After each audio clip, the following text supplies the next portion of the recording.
Estimados miembros de la Asamblea de City Perú, estimados directores, ancianos y líderes en general, vamos a presentar la propuesta del manual de gobierno para someterlo a consideración de la Asamblea.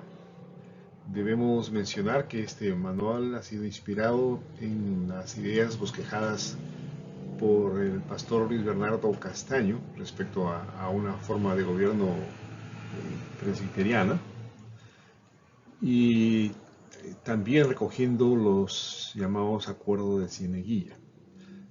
Hemos llegado a este manual con un trabajo bastante arduo, quizás prolongado, de todo el Consejo de Ancianos del City Perú.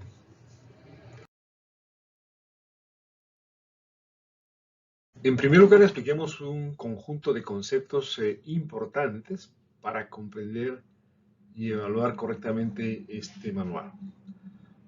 El primer concepto es gobierno. Se entiende por gobierno un conjunto de principios y normas que regulan el funcionamiento de la organización. En otras palabras, el gobierno viene a ser la forma como nos organizamos para establecer normas, para darle una dirección a la organización, para definir las acciones o las actividades y también, por supuesto, para cambiar lo que en el tiempo se tenga que cambiar. La dirección viene a definir el rumbo, el objetivo o la meta a la cual nos dirigimos. Y eso se hace a través del establecimiento de objetivos, el diseño de estrategias para alcanzar esos objetivos y acciones orientadas al crecimiento y a los cambios. La ejecución es la parte ya activa que en nuestro caso se puede graficar en los servicios que prestamos a los miembros de la iglesia.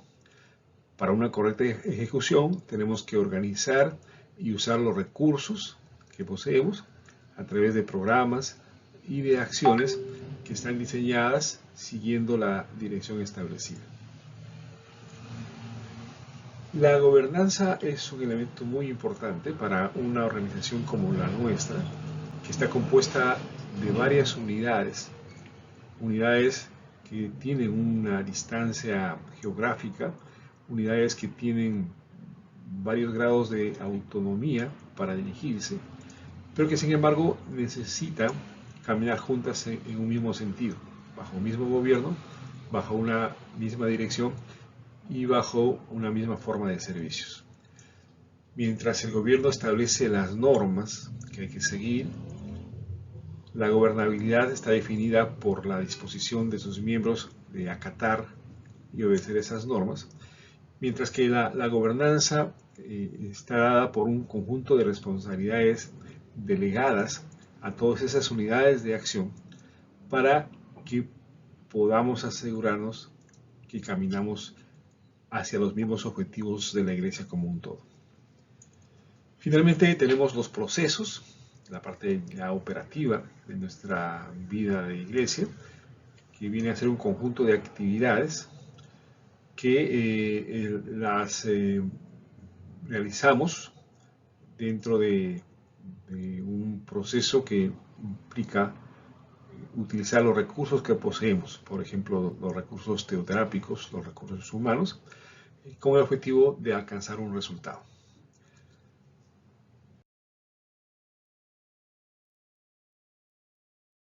Bajo estos términos, podremos entender que la organización de nuestra iglesia posee órganos de gobierno, órganos de dirección y órganos de servicio u ejecución. Los órganos de gobierno a nivel nacional son la Asamblea, luego el Consejo de Ancianos Nacional. Y como una especie de conexión o de puente entre estos órganos nacionales y cada sede, existe una Junta de Ancianos Nacional. Los órganos de dirección se ubican en las sedes. Tenemos la dirección de la sede, el CELMA, que es el que le da dirección a la sede en el aspecto ministerial y la gerencia de administración financiera o administración y finanzas, que da la dirección en el aspecto económico. Los órganos de servicio también se ubican a nivel de sedes y está conformada por los ministerios en todas las manifestaciones que conocemos o que podamos desarrollar de la vida ministerial de la Iglesia, y las áreas administrativas compuestas por las conocidas contabilidad, finanzas, tesorería, logística, administración, etc. También es importante diferenciar entre la organización con sus niveles de gobierno, dirección y ejecución de la iglesia propiamente dicha. Es decir, la vida de iglesia, la manifestación de un conjunto de personas como expresión del cuerpo de Cristo, está sintetizado en las sedes. Es decir, la sede es el lugar donde se vive la iglesia, es el lugar donde se ministra la palabra de Dios, donde se cultiva la relación con el Espíritu Santo. Entonces, cuando hablamos de iglesia, nos referimos a las sedes. Ahora bien, hay que ver el desarrollo de las sedes desde una perspectiva de crecimiento, es decir, desde las sedes, con una mirada de futuro, podemos fomentar, facilitar la formación de áreas misioneras. Entonces, un área misionera es un espacio geográfico en donde hay un conjunto de personas que están realizando actividades con el propósito de, en algún momento próximo, convertirse en una sede. Otro elemento de crecimiento en el cual puede trabajar una sede es en una célula de desarrollo. La célula de desarrollo, como su nombre lo dice, es básicamente un grupo de personas reunidas en célula. Pero le llamamos célula de desarrollo porque esta está diseñada, está programada para que crezca y en algún momento se vuelva un área misionera. Es decir, el crecimiento de la iglesia está graficado a partir de una célula de desarrollo que evoluciona y se convierte en un área misionera, y esta a su vez crece hasta convertirse en una sede. En un sentido de arriba hacia abajo, una sede que ya está consolidada trabaja en el fomento y desarrollo de células de desarrollo y de áreas misioneras. Ahora veamos cómo identificamos una sede, un área misionera y una célula de desarrollo. La sede se caracteriza porque tiene un director o una pareja de directores. Tiene además un CELMA y una gerencia de administración financiera. El CELMA trabaja con los ministerios, con las diferentes formas de ministerios que se tiene o que se pueda tener más adelante en una sede. Y la gerencia de administración financiera tiene todas las áreas que corresponden: contabilidad, finanzas, tesorería, logística, administración, etc. Debemos entender que para que exista una sede, tendrán que también existir los recursos humanos, los pastores, los ancianos necesarios para conformar todas estas áreas de trabajo. Asimismo, la sede deberá tener la generación de ingresos suficientes como para justificar un área de administración y finanzas, y a su vez para poder sostener la dinámica de la sede. Bien, eso entonces en cuanto a una sede. El área misionera, que como hemos dicho es una etapa intermedia, camino a convertirse en una sede más adelante, se caracteriza por estar bajo la conducción de un misionero o de misioneros, y además tener una primera forma de CELMA. Digo primera forma de CELMA porque estaremos quizás en un área misionera teniendo algunos ministerios en marcha, pero no necesariamente todos los que conocemos. Bien, entonces un área misionera solamente tiene estas estos dos componentes, la conducción a cargo de un misionero y un CELMA que se encarga de llevar adelante la vida ministerial. Debemos entender que el área misionera no tiene los recursos humanos, no tiene el tamaño suficiente como para tener todos los componentes de una sede. Y también debemos suponer que, si bien es cierto, el área misionera puede estar generando algunos ingresos adicionales, no tiene los recursos propios suficientes como para tener una gerencia de administración financiera. Por lo tanto, el área misionera depende del apoyo financiero y también del apoyo de recursos humanos de la sede a la cual pertenece.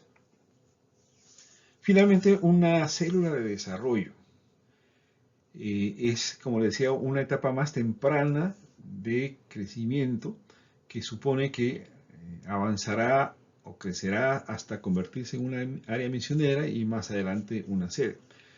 Esto quiere decir que la célula de desarrollo tiene dentro de sí los elementos necesarios para poder crecer. Una célula de desarrollo está conducida por un líder de célula y un conjunto de líderes adjuntos que lo apoya. Evidentemente estamos hablando de un número de personas pequeño, incipiente, quizás de 10, 15 o 20 personas, la mayoría de ellos discípulos en formación. Bien, entonces estas son las tres definiciones: una sede, un área misionera y una célula de desarrollo. Bien, hasta este punto de la explicación debemos tener en claro entonces que la sede es la expresión de la iglesia local, ¿no? Y que la iglesia City Perú está compuesta por un conjunto de sedes o de iglesias locales. Para ser más concretos, las sedes que tenemos nosotros dentro de estas características acá definidas serían la sede de La Molina, la sede de Surco San Borja, la sede de San Miguel y la sede de Chiclayo. En cuanto a las áreas misioneras, San Juan de Miraflores estaría dentro de esta categoría. Sin embargo, está, creo yo, en un nivel de desarrollo que lo mantiene muy próximo a ser tratado como una sede. Otras áreas misioneras, según esta calificación, serían Pueblo Libre y Ayacucho. En cuanto a células de desarrollo, tenemos el trabajo que se está haciendo en Salamanca y en Miraflores.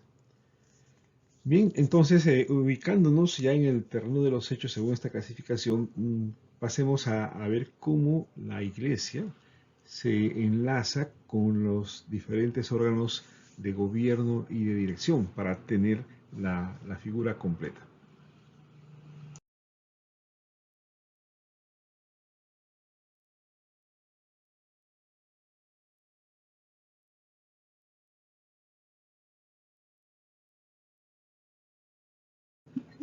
Bien, entonces para establecer esa conexión entre la dimensión de gobierno y dirección de la iglesia y las sedes, es bueno explicar los lazos de gobierno y los lazos de dirección que nos unen.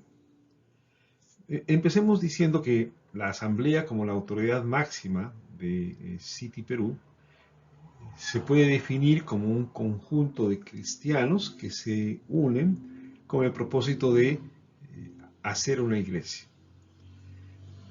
Y en ese propósito eligen a un conjunto de ancianos. Por ancianos se entiende que es un conjunto de personas que tienen la experiencia, tienen el compromiso con el Señor y tienen las capacidades para hacer una iglesia. Y a su vez, cada una de las sedes está dotada de una junta de ancianos, es decir, un conjunto de ancianos que ejercen la responsabilidad de gobernar esa sede. Dicho eso, entonces, hay un vínculo entre la asamblea y el consejo de ancianos que permite que la labor del consejo de ancianos esté orientada hacia el objetivo que ha planteado la asamblea, es decir, constituir una iglesia del Señor. Eso a nivel nacional. Entonces, todas esas decisiones de gobierno que se han desarrollado y establecido entre la Asamblea y el Consejo de Ancianos es transmitida a la Junta de Ancianos de una sede para que ella, como responsable, como unidad de gobierno de la sede, transmita esas normas, esas pautas, esas caracterizaciones de la iglesia para que se cumplan en la sede. Bien, de esta manera entonces estaremos logrando una unidad de visión y de dirección en todas las sedes de la Iglesia City Perú. Por otro lado, en cuanto a la dirección, tenemos que reconocer dos líneas de dirección, ¿no? Todas aquellas líneas de dirección que tienen que ver con la vida ministerial, que es la iglesia propiamente dicha, y las líneas de dirección en el aspecto financiero. Para eso, el Consejo de Ancianos cuenta con dos direcciones, la dirección ministerial y la dirección financiera. A su vez, la Junta de Ancianos tiene también esa misma estructura, una dirección ministerial y una dirección financiera.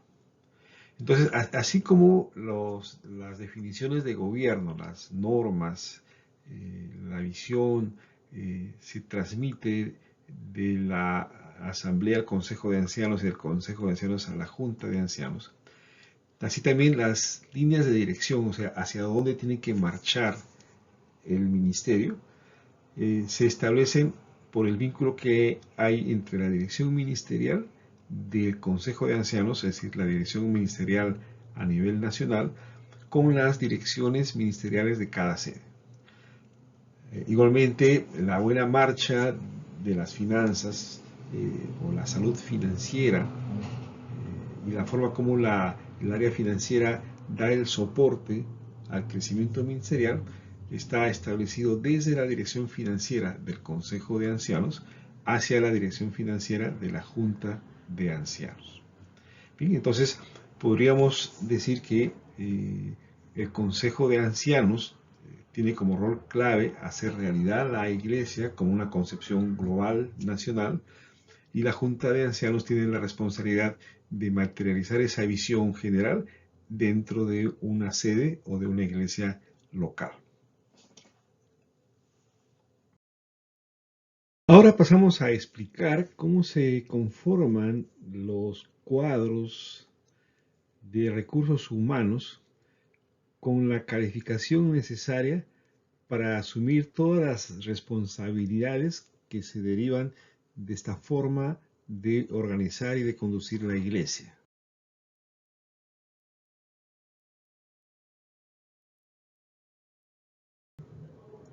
Veamos entonces todas las calificaciones que deben reunir cada una de las personas según la responsabilidad o función que ejerce, ya sea en el área de servicio, en el área de dirección o en el área de gobierno de la iglesia.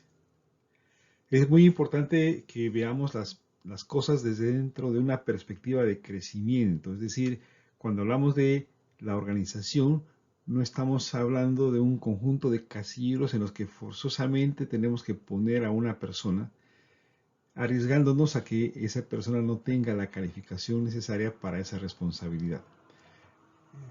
Tenemos que ver las cosas de una manera progresiva, en donde esa progresión está definida por el crecimiento de los cuadros de líderes que se van formando en la iglesia. Bien, entonces empecemos por el área de servicios, ¿no? En donde las personas que ministran un servicio son los pastores, los ancianos y los diáconos. Entonces, estamos estableciendo tres categorías: el pastor, el anciano y el diácono. Entonces, en nuestra iglesia, pastor es aquel que ha recibido la formación para pastorear. Debemos entender que detrás de cada una de estas calificaciones, nuestra área educativa tiene que generar un esquema y un programa de formación de pastores y un conjunto de criterios para calificar al pastor. Pero en general, estamos diciendo entonces que pastor es aquel que está capacitado para pastorear. La otra categoría que vemos es la de un diácono. Este es un término nuevo dentro de nuestro lenguaje, pero se está refiriendo a aquellas personas que trabajan en el servicio administrativo, en la administración de los recursos económicos, financieros o materiales de la iglesia. Lo que se está pidiendo entonces es que un diácono, además de tener la formación pastoral, tenga una formación financiera, es decir, tenga una formación técnica o profesional para ejercer una responsabilidad de administración financiera. En tercer lugar, vamos a tener la categoría de el anciano. El anciano es definido de acuerdo a un perfil que ya se ha elaborado, el perfil del pastor, ¿no? El perfil del anciano. Se entiende además que el anciano ha ejercido un servicio por un tiempo largo, ya sea como pastor o como diácono, o en ambas cosas. Y por lo tanto tiene la experiencia suficiente para ejercer esta labor de anciano. Además, su tiempo, su permanencia, su perseverancia dentro de la iglesia da fe que es una persona con compromiso. Bien, entonces identifiquemos que en materia de servicio o para servir en la iglesia tenemos a los pastores, a los diáconos y los ancianos. Pasemos ahora al área de dirección. En primer lugar tenemos al director de la sede. El director de la sede necesita como elementos de calificación ser un pastor y además ser un anciano. Está conjugando ambas cosas. Es decir, tiene la experiencia, la dedicación, el compromiso en el pastoreo de los discípulos de Cristo, pero además tiene el perfil, la experiencia, el compromiso de un anciano. Entonces, para ser director de sede, deberá ser previamente pastor y anciano. Tenemos en segundo lugar el director ministerial, aquellos que dirigen ministerios, el director de profesionales, los directores de damas, los directores de jóvenes, etc. Ellos son los directores ministeriales. Para ejercer esta función se pide que los directores ministeriales sean pastores, o sea, han servido como pastores y tienen acumulada una experiencia determinada como para poder asumir la dirección de un ministerio. Y en tercer lugar tenemos al director financiero. Él es un diácono en primer lugar, pero un diácono con experiencia en la administración de los asuntos financieros. Bien, entonces esas son las tres funciones o las tres categorías que tenemos en el área de dirección. Finalmente tenemos el área de gobierno. Quienes ejercen el gobierno son los ancianos gobernantes. Un anciano gobernante es en primer lugar un anciano. En segundo lugar, ha sido elegido por el CELMA para que sea gobernante y su elección ha tenido que ser aprobada por el Consejo de Ancianos Nacional, ¿no? Entonces, fíjense bien en la figura del anciano. Hemos definido primero al anciano por sus características propias.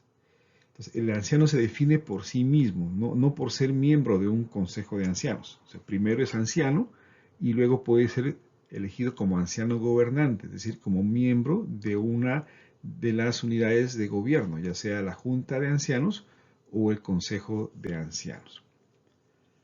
Bien, entonces estas son las categorías que tenemos desde la perspectiva de la calificación que deben recibir todas estas personas que están al servicio de la iglesia. Distingamos bien las funciones, sobre todo porque en esta etapa inicial de la iglesia, en la que no tenemos muchos líderes, es bastante frecuente que una misma persona esté en la función de servicio, en la función de dirección y en la función de gobierno. Por lo tanto, es importante que esa persona identifique claramente en cuál de esas funciones está, porque su comportamiento y sus responsabilidades son diferentes en cada uno de esos niveles. Bien, entonces hay que saber en qué momento estamos en la figura de pastor, en qué momento estamos actuando en la condición de director y en qué momento estamos actuando en la condición de gobernante. Pero para explicar mejor eso es importante que veamos las responsabilidades, ¿no? Estas son las calificaciones que se tiene para cada puesto, pero veamos ahora las responsabilidades que se ejercen desde cada puesto.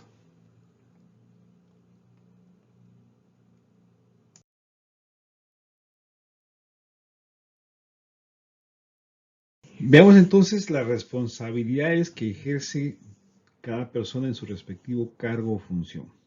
En el área de servicio tenemos entonces al pastor, como ya lo hemos definido, y su responsabilidad se sintetiza en la formación de discípulos de Cristo. No vamos a describir en detalle todas las acciones que están agrupadas dentro de esta gran responsabilidad. Eso se puede definir en otro tipo de documentos. El anciano también tiene una función de pastoreo, pero también asume la responsabilidad de orientación y asesoría. Lo que supone la figura del anciano es que brinda sus servicios a los pastores, es una suerte de orientador de los pastores y de los diáconos, gracias a la experiencia que éste tiene. En otras palabras, los pastores y los diáconos de una sede podrán encontrar esa orientación, esa asesoría que necesitan en el ejercicio de sus responsabilidades en manos de un anciano. Finalmente tenemos al diácono, que ya hemos dicho, su responsabilidad está orientada a la administración de los recursos económicos de la iglesia. Estos son órganos de servicio. Por favor, es importante que tengamos en cuenta que estamos hablando del área ejecutiva, el área de acción, en brindar servicios. Pasemos ahora entonces al área de dirección. Recordemos que el objetivo del área de dirección es precisamente dar dirección. ¿Sí? Entonces, el director de sede es el que le da dirección a una sede. Es el responsable del desarrollo integral de una sede. En cambio, el director ministerial tiene una responsabilidad similar, pero orientada a un ministerio específico. Es el responsable de un servicio ministerial como el de damas, niños, jóvenes, etc. Igualmente, el director financiero es el que asume la gerencia de administración y finanzas. Pasemos ahora al área de gobierno. En el área de gobierno tenemos al anciano gobernante. Entonces, el anciano gobernante asume responsabilidades de gobierno dentro del órgano de gobierno que le corresponda, ya sea dentro de la junta de ancianos de la sede o dentro del consejo de ancianos de la sede. Sobre este cuadro vuelvo a explicar la necesidad de distinguir estas tres áreas, servicio, dirección y gobierno, para que la persona que puede estar ejerciendo diferentes cargos sepa ubicarse en su respectiva función y responsabilidad. Recordemos, el área de servicio es el área de acción, de ejecución. El área de dirección es el que da dirección y organiza la marcha de una sede o de un país, ¿no? Y el área de gobierno es la que está dando las normas, las estrategias de crecimiento de una sede o del país. Bien, distingamos entonces en qué posición nos encontramos para que podamos ejercer la responsabilidad correspondiente. Al que está en dirección no le corresponde tomar acciones de servicio o de gobierno, ¿no? Evitemos sobrepasar o traslapar funciones. Conocidos entonces todos los diferentes roles o funciones que deben ejercer las personas dentro de la iglesia, veamos ahora cómo se conforman las unidades de gobierno, vale decir, cómo se constituye una junta de ancianos y cómo se establece un consejo de ancianos. Empecemos por la Junta de Ancianos de la sede. Los pasos a seguir para constituir la Junta de Ancianos de la sede tienen en primer lugar la tarea de designar los ancianos de la sede.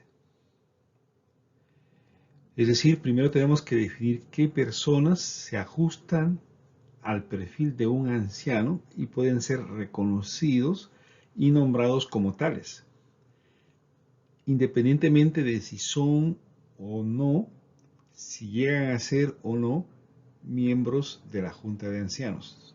Entonces, primero tenemos que reconocer a todos aquellos miembros de la iglesia que califican como ancianos. Como segundo paso, tanto el director como los miembros del CELMA proponen a los ancianos como candidatos. Digamos que en una sede hay 12 personas que han sido nombradas o designadas como ancianos. De esas 12 personas, entonces, el director y el CELMA proponen a un conjunto de candidatos para que formen parte de la Junta de Ancianos. Una vez que se han recogido las propuestas de ancianos, se procede a un proceso de elección. El CELMA es el que elige a los ancianos. Una vez que se han elegido a estos ancianos, que ya los podemos llamar ancianos gobernantes, y conformado este proyecto de Junta de Ancianos, se presenta a esta Junta al Consejo de Ancianos Nacional para que éste la evalúe y, superada esa evaluación, pueda ser aprobado. Es así entonces, cuando se produce la aprobación de parte del Consejo de Ancianos, es así que se establece o queda instalada la Junta de Ancianos de la sede. Para entonces configurar esta Junta de Ancianos, es importante conocer que esta debe estar conformada por entre 3 a 7 miembros. O sea, el número mínimo de miembros que debe tener una Junta de Ancianos para que pueda funcionar es 3. Y el número máximo, 7. En principio, que quizás el número de ancianos elegidos sea el que determine cuántos miembros conforman una junta. Es posible que en estas etapas iniciales de la iglesia no tengamos 7 ancianos como para alcanzar el número máximo de miembros. Podríamos tener 5, 4 o 3, pero lo mínimo que se necesita es 3. Consideremos también que los directores son miembros naturales de la Junta de Ancianos. Es decir, ya tenemos 2 lugares definidos para el director y su cónyuge, de ser el caso, ¿no? Por lo tanto, el CELMA tendrá que elegir entre 3 a 5 ancianos para que se complete toda la Junta de Ancianos, ¿no? El director de sede es el que asume la responsabilidad de moderador de las sesiones. Y acá vuelvo nuevamente a la necesidad de ubicarnos en nuestros roles. Cuando el director de sede está ejerciendo la dirección de la sede, entonces actúa como tal. Pero cuando el director de sede está dentro de una sesión del Consejo de Ancianos, ya no es el director de sede, es el moderador de el Consejo, perdón, o de la Junta de Ancianos. Entonces es muy importante definir con qué rol está actuando cada uno en el ámbito que corresponde. Bien, en cuanto a las sesiones, se establece que estas sean mensuales. Es el moderador el que convoca a las sesiones. Se elabora una agenda. En este caso, el director de sede es el que generalmente hace las propuestas de temas de agenda, pero también las demás direcciones de la Junta de Ancianos, es decir, la dirección ministerial y la dirección financiera, pueden proponer temas dentro de la agenda de la sesión. Respecto a las decisiones, este aspecto es muy importante. Estamos definiendo 3 formas de tomar decisiones. En general, la idea es que todas las decisiones se toman de manera colegiada, es decir, es la Junta de Ancianos la que toma decisiones. También recordemos que son decisiones en el ámbito del gobierno, no son decisiones en el ámbito de la dirección de la sede, ni en el ámbito del ejercicio del servicio ministerial. Es en el ámbito de la dirección de gobierno. Pero bien, entonces las decisiones pueden ser tomadas por comunión, es decir, hay temas cuya definición debe ser hecha en una clara comprensión de lo que es el propósito o la voluntad de Dios. En esos aspectos, entonces, es importante que todos los miembros de la Junta de Ancianos entiendan de parte de Dios cuál es la dirección que se debe tomar al momento de adoptar una decisión. Pero evidentemente no todas las decisiones tienen que tener ese nivel de trascendencia que requiera una expresión clara de la voluntad de Dios. En las otras decisiones o en los otros temas que se tienen que discutir, se espera que la decisión sea por unanimidad. Eso supone que si al plantearse un tema determinado, como por ejemplo, dónde se hace la próxima movilización del Ministerio de Profesionales, se espera que se discuta el tema. Si hay alguna posición distinta, la propia deliberación del tema lleva a todos a adoptar una sola decisión.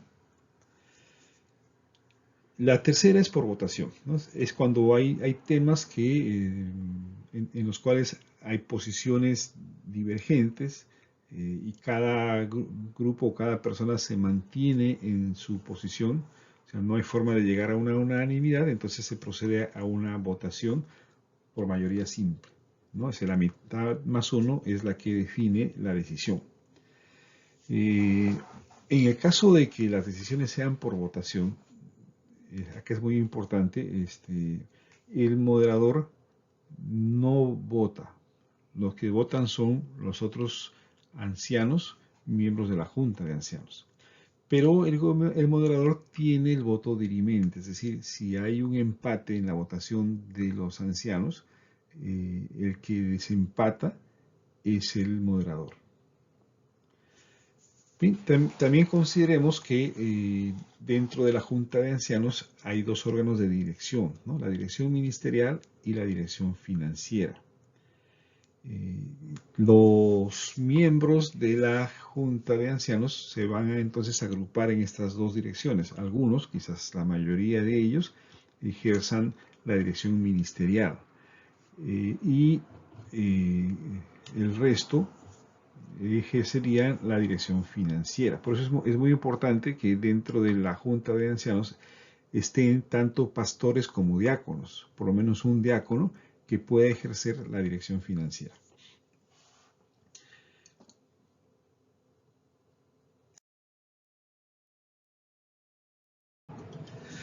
Ahora veamos el Consejo de Ancianos Nacional.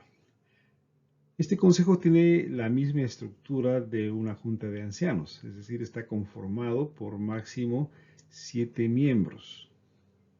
Pero en este caso, cada una de las sedes va a registrar un representante suyo dentro del Consejo de Ancianos. Lo natural, lo obvio es que ese representante sea el director de la sede, que es pastor, que es anciano y además está a cargo de la dirección de la sede. El número máximo de miembros, decíamos, es 7. En nuestro caso hemos definido 4 sedes, por lo tanto debería cada una de ellas tener o tiene un representante dentro del Consejo de Ancianos. Los ancianos que conforman parte de este consejo eligen al anciano mayor, el cual se encarga de dirigir y de coordinar las reuniones del Consejo de Ancianos y ejerce esta función por 3 años. Al cabo de los 3 años puede ser reelegido o como que puede ser elegido otro anciano para ejercer esta función.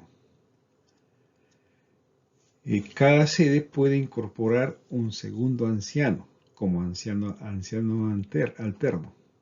El alterno tiene como primera responsabilidad reemplazar al anciano titular en caso de que este esté ausente por alguna razón.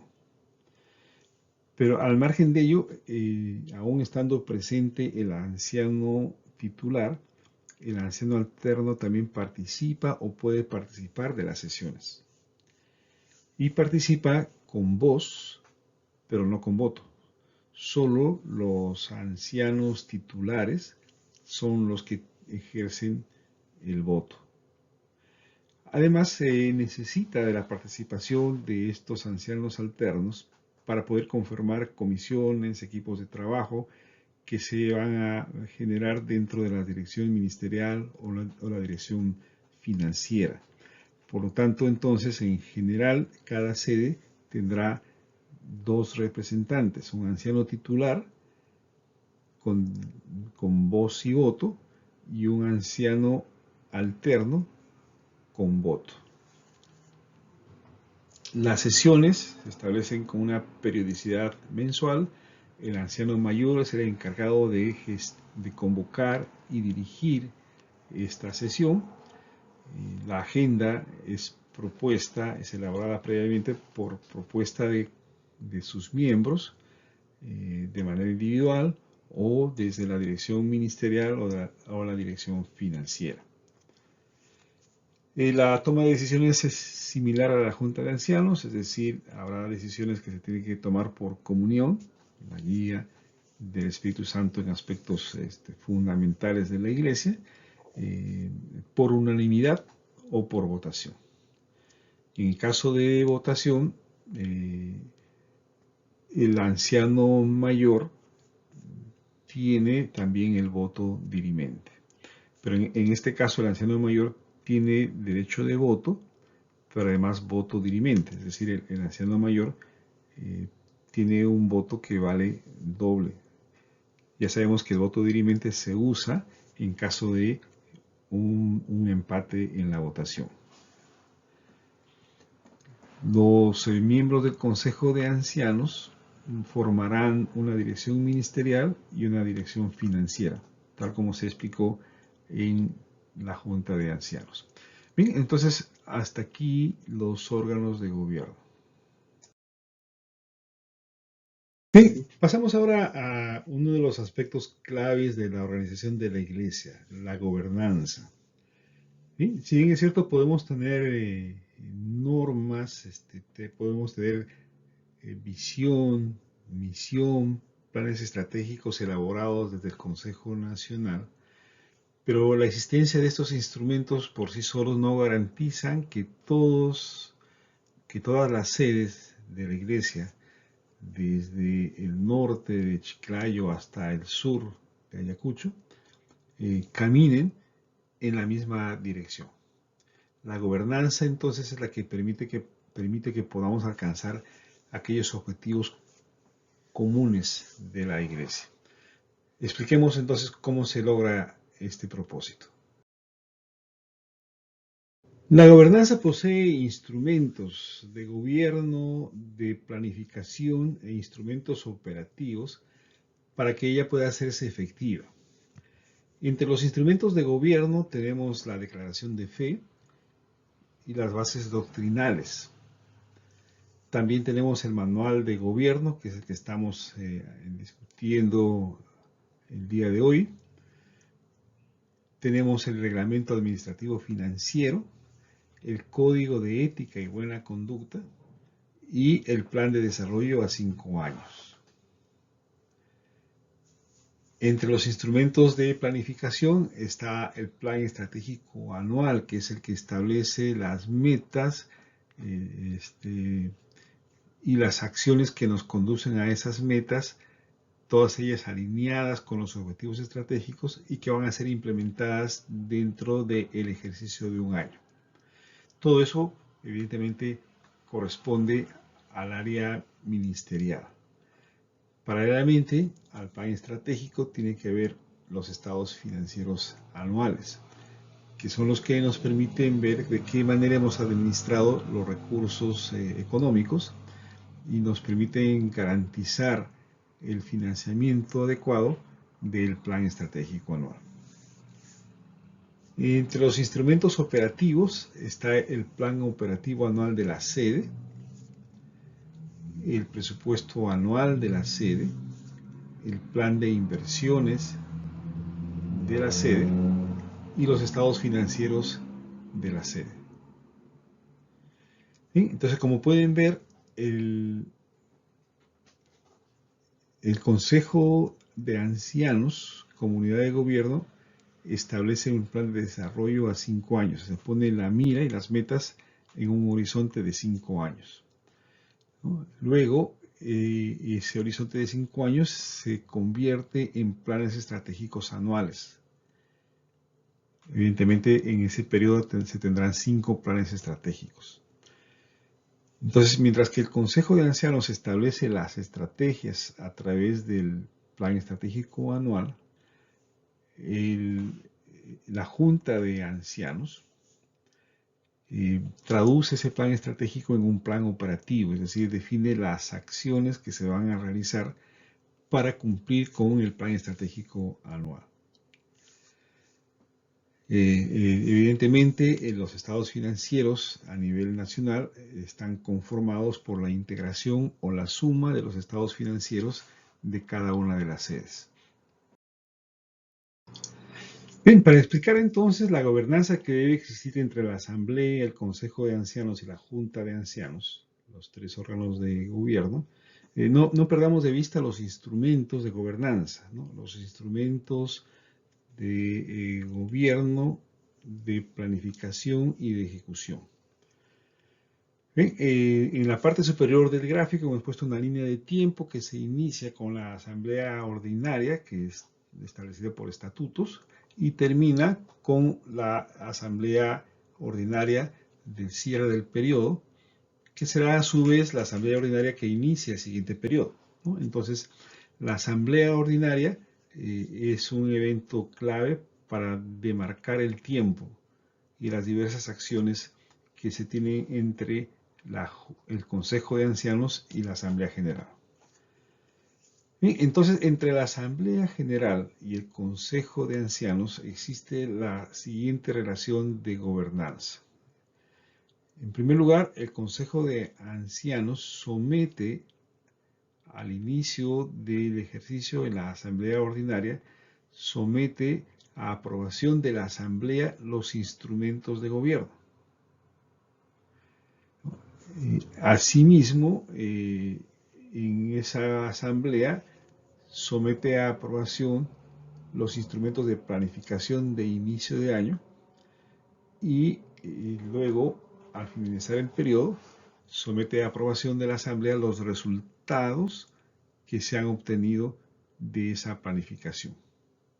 Bien, entonces, al inicio del año, en la Asamblea Ordinaria, el Consejo de Ancianos va a presentar los instrumentos de gobierno.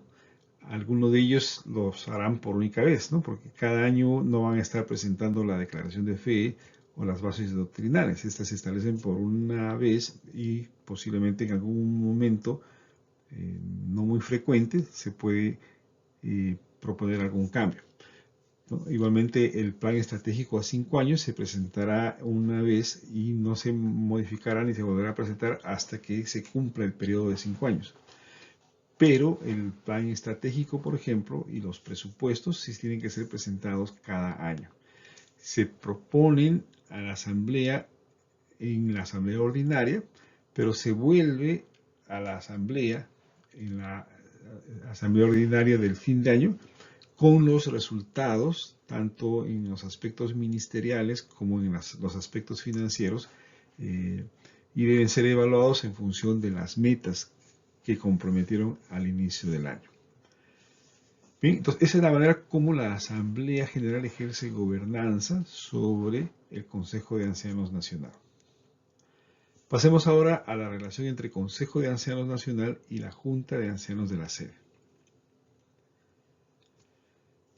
El Consejo de Ancianos Nacional debe presentar a la Junta de Ancianos los instrumentos de gobierno y de planificación al inicio del año para la elaboración de los instrumentos operativos. Bien, entonces, al inicio del año, la Junta de Ancianos de la sede se va a abocar a la tarea de elaborar, en primer lugar, el plan operativo del año. Pero para elaborar ese plan operativo necesita como insumo que el Consejo de Ancianos le transmita lo que se ha aprobado dentro de la Asamblea en materia del plan estratégico del año. Bien, luego, la Junta de Ancianos somete a aprobación del Consejo de Ancianos sus instrumentos operativos, es decir, somete a aprobación del Consejo de Ancianos los planes operativos del año, el presupuesto del año, el plan de inversiones y los estados financieros. Asimismo, luego de presentar al inicio del año estos planes para que sean aprobados, a lo largo del año, específicamente a mitad del año, va la Junta de Ancianos a presentar los resultados que se han alcanzado en ese periodo. Y volverá al fin del año, antes de la Asamblea Ordinaria, a presentar al Consejo de Ancianos los resultados según la aplicación de su plan operativo y según el manejo de su presupuesto.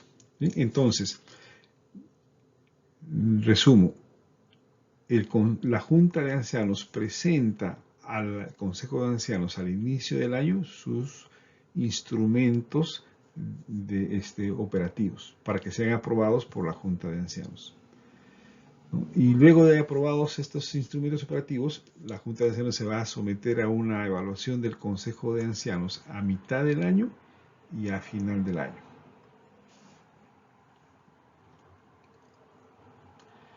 Entonces, en resumen, la Asamblea con el Consejo de Ancianos se vinculan una vez al año a través de la aprobación y de la evaluación de los instrumentos de gobierno y los instrumentos de planificación. El Consejo de Ancianos se vincula con la Junta de Ancianos a través de la presentación y aprobación de los instrumentos operativos. Se presentan y aprueban al inicio del año y están sujetos a evaluación a mitad de año y al final del año.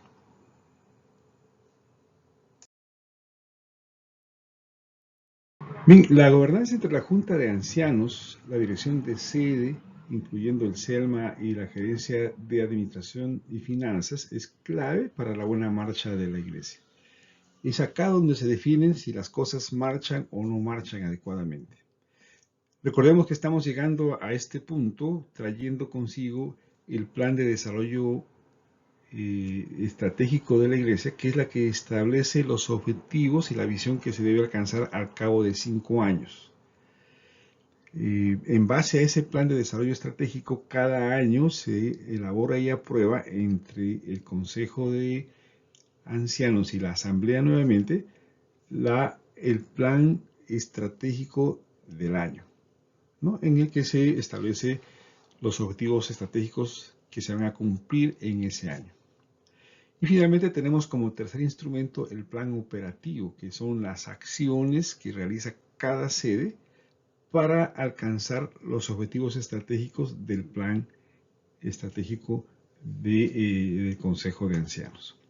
Entonces llegamos con esos tres instrumentos. Entonces, ¿cuál es la importancia de la gobernanza entre la Junta de Ancianos, la dirección de la sede, el CELMA y el GAF? Es la elaboración y el cumplimiento del plan operativo. Todo el plan de desarrollo, el plan estratégico, el plan operativo están marcando la vida y el desarrollo ministerial de la Iglesia, así como instrumentos como el presupuesto, el plan de inversiones y los estados financieros están demarcando la forma como se le da el soporte financiero a el plan operativo de una sede. Entonces, visto todo eso como antecedente, lo que estamos mostrando acá en este gráfico es la Junta de Ancianos con sus dos direcciones, ministerial y financiera, su moderador, que como sabemos es ejercido por el director de la sede. Y en el rectángulo inferior estamos hablando de todo el área directiva de la sede, encabezada por el director y acompañada por el CELMA en la parte ministerial y la GAF en la parte financiera. Entonces, la Junta de Ancianos de la sede recibe del Consejo de Ancianos las directivas que se desprenden del plan de desarrollo y del plan estratégico. Por lo tanto, lo que va a hacer la Junta de Ancianos a través de su dirección ministerial es ayudar o orientar a la elaboración del plan operativo de la sede, que está a cargo del CELMA de la sede. Asimismo, la dirección financiera de la Junta de Ancianos orienta a la Gerencia de Administración y Finanzas en la elaboración del presupuesto anual de la sede, el plan de inversiones de la sede. ¿Ok? Entonces, esa es la labor de dirección que ejercen estos dos elementos. En la elaboración de los instrumentos operativos, si bien es cierto, el CELMA se encarga de proponer el plan operativo y la GAF se encarga de proponer el presupuesto anual y el plan de inversiones, los instrumentos se elaboran finalmente de manera conjunta, ¿no?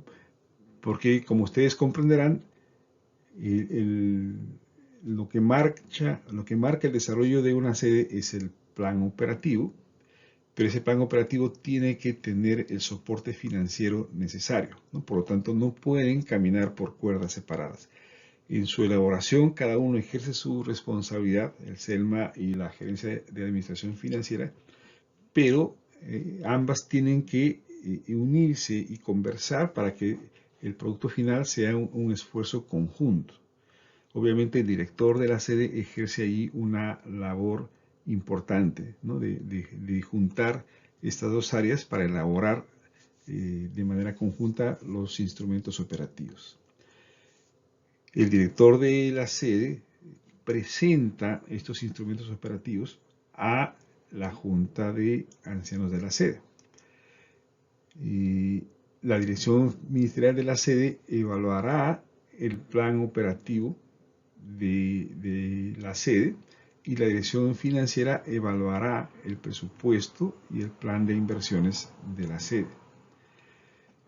Cada una de ellas dará una opinión, pero nuevamente, si bien es cierto, la dirección ministerial de la Junta de Ancianos mira los aspectos ministeriales y la dirección financiera de la Junta de Ancianos mira el aspecto presupuestario, ambas juntas tienen que ser aprobadas en conjunto dentro de la Junta de Ancianos de la sede, ¿no? Entonces, de esa manera, la Junta de Ancianos en su conjunto aprueba los instrumentos operativos, vale decir, el plan operativo, el presupuesto anual y el plan de inversiones. Una vez aprobado esos instrumentos, queda establecido que la dirección de la sede tiene que presentar informes y someter a evaluación de la Junta de Ancianos los resultados o los avances de manera trimestral. Es decir, cada 3 meses habrá una reunión especial de la Junta de Ancianos de la sede con la dirección de la sede para evaluar cómo les ha ido de manera trimestral. Evidentemente, el propósito de esta evaluación es confirmar la marcha del plan operativo y del presupuesto o establecer correcciones a estos dos instrumentos conforme o a la luz de los resultados que se han alcanzado cada 3 meses.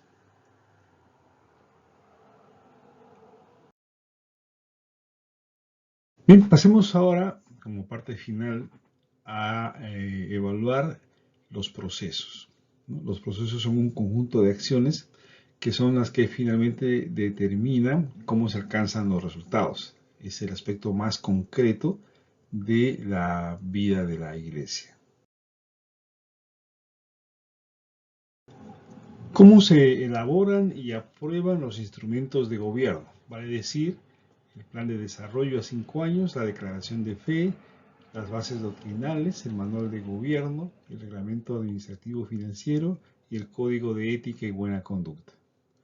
En el gráfico se muestran los diferentes niveles de gobierno, hasta la asamblea, el consejo de ancianos con su dirección ministerial, su dirección financiera, la junta de ancianos con también su dirección ministerial, su dirección financiera, y la dirección de la sede con el CELMA y la gerencia de administración financiera.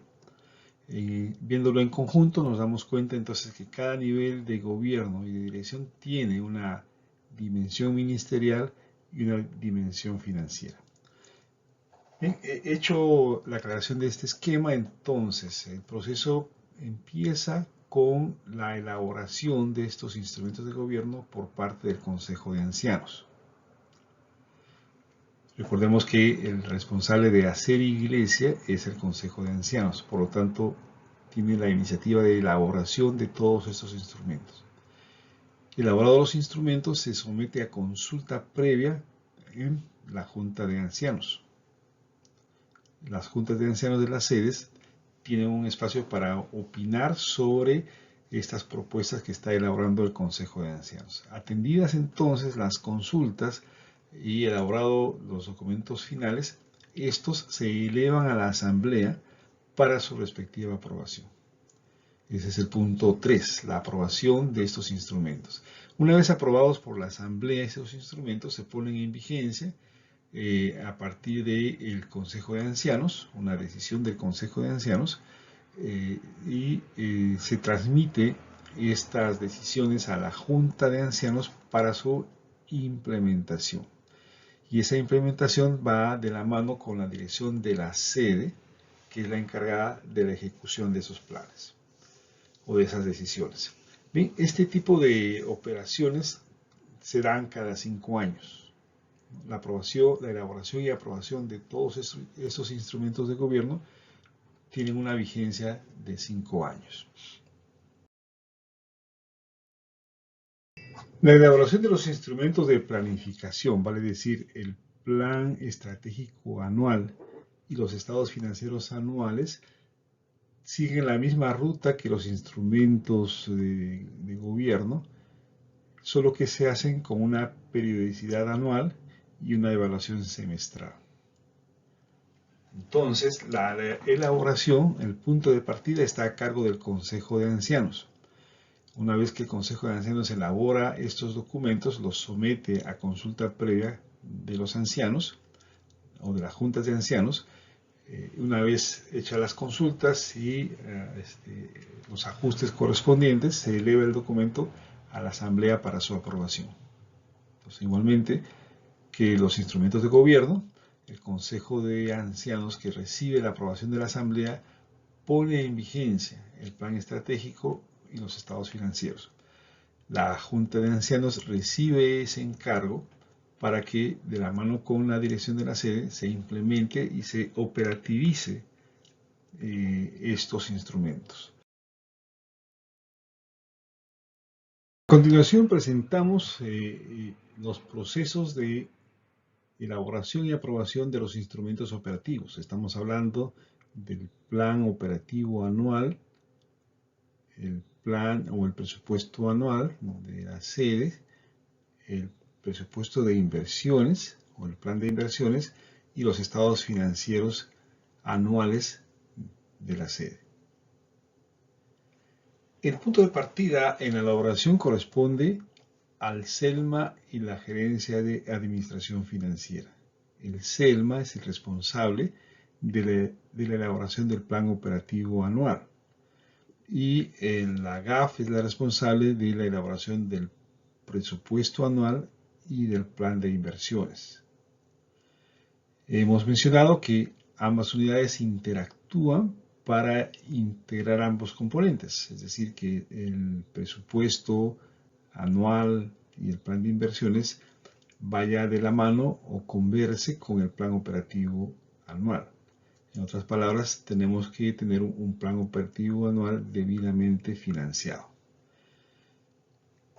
Estos documentos integrados es sometido a la aprobación del director de la sede. Esta sería la aprobación en primera instancia. Y luego el director de la sede presenta el plan operativo anual a consideración de la dirección ministerial y el presupuesto más el plan de inversiones a la dirección financiera. Estas direcciones analizan y elevan un informe a la Junta de Ancianos para que ésta de manera conjunta apruebe ambos instrumentos, ¿no? El plan operativo y la parte financiera que está reflejada en el presupuesto anual y en el plan de inversiones. Finalmente, la Junta de Ancianos presenta estos instrumentos operativos a aprobación del Consejo de Ancianos, que sería la aprobación en tercera instancia. Una vez que se ha obtenido la aprobación y se pone en marcha, se ejecutan estos instrumentos, es importante considerar que la dirección de la sede va a estar monitoreada por la Junta de Ancianos en evaluaciones de carácter trimestral. Cada 3 meses se van a mirar los resultados en el aspecto ministerial como en el aspecto presupuestal. Asimismo, la Junta de Ancianos presentará informes al Consejo de Ancianos cada 6 meses para que estos informes también sean sujetos a evaluación. Y las evaluaciones son importantes, ¿no?, para poder plantear ajustes en los planes. O sea, no hay ningún plan que se cumpla en la vida práctica que se cumpla a cabalidad. Siempre los planes van siendo revisados y ajustados, ya sea porque en el trimestre las cosas fueron mejor de lo esperado y podemos planificar un mayor impulso de crecimiento en los siguientes trimestres, o ya sea porque el resultado del trimestre no fue tan bueno como lo que esperábamos y necesitamos igualmente hacer ajustes para adecuarnos a esa situación. Entonces las evaluaciones son importantes para eso, ¿no?, para ir moderando la dirección en la cual marcha la iglesia, o la velocidad a la cual marcha la iglesia.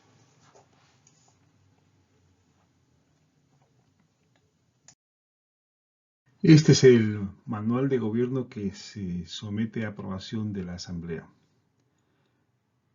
Ustedes podrán apreciar muchas cosas nuevas, podrán apreciar el trabajo y el esfuerzo que demanda la implementación de esta forma de gobierno, pero también debemos tener la expectativa de que, como dice Pablo, si nosotros como un cuerpo bien concertado, unido entre sí a través de todas las coyunturas, de todos los ligamentos de gobierno, de dirección, de operación que se establecen en este manual, a través de ellas nos ayudamos mutuamente, asumiendo cada uno su propia responsabilidad, entonces vamos a recibir nuestro crecimiento para ir edificándonos en amor. Que el Señor nos dé sabiduría, que nos dé fortaleza, perseverancia, valentía, pero sobre todo que el Señor nos ayude a cultivar la confianza que se necesita para establecer un punto de inflexión en el desarrollo de la iglesia. Muchísimas gracias y que Dios los bendiga.